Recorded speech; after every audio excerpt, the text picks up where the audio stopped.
Delicious, just to pop in your mouth like eating a sweet. I've tried many different varieties of tomatoes over the years, and many of which I love and like to grow. But if I had to choose just 5, they would be these. The first is Gardener's Delight. Very well known, but utterly reliable. It's a good tomato, a healthy plant. It tends to crop very well. They're a medium size. They're bigger than a cherry tomato, but not large. So you can eat them raw, straight off the vine. You can cut them up. They make delicious sauce that you can freeze or eat fresh. One of the tomatoes that I'm never without, and also particularly good if you're growing outside. For similar reasons, I like to grow Shirley. And this is a tomato that is particularly resistant to blight, and therefore very good if you want to garden organically. It's a little larger than Gardener's Delight. It's a good all-rounder for the same reasons. But if there's any risk of blight where you either garden on an allotment or at home, then I would definitely consider growing Shirley. It's a very reliable plant.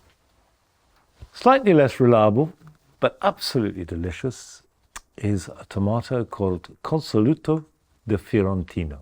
This is a beefsteak tomato that is very deeply ribbed and wonderful. You just slice through it, lay the pieces out on a plate, drizzle it over with good olive oil, maybe a little bit of basil or some marjoram on it. Absolutely delicious. A treat. And you can also cook it. It cooks very well. And I have to say that we make sauce from all our tomatoes, and none of them are bad.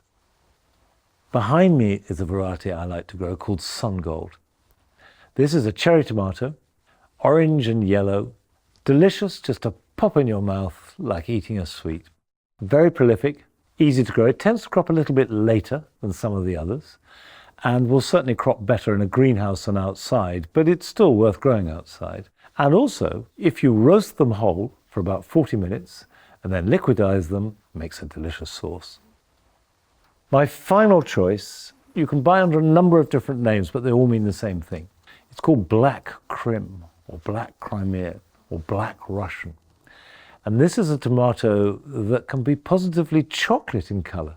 Or it's sort of greeny, chocolatey, tinged maybe sometimes with a little bit of brown. It doesn't look like your average tomato, but it tastes as good as any. Absolute wonderful tomato to grow, but probably does much better in a greenhouse than outside.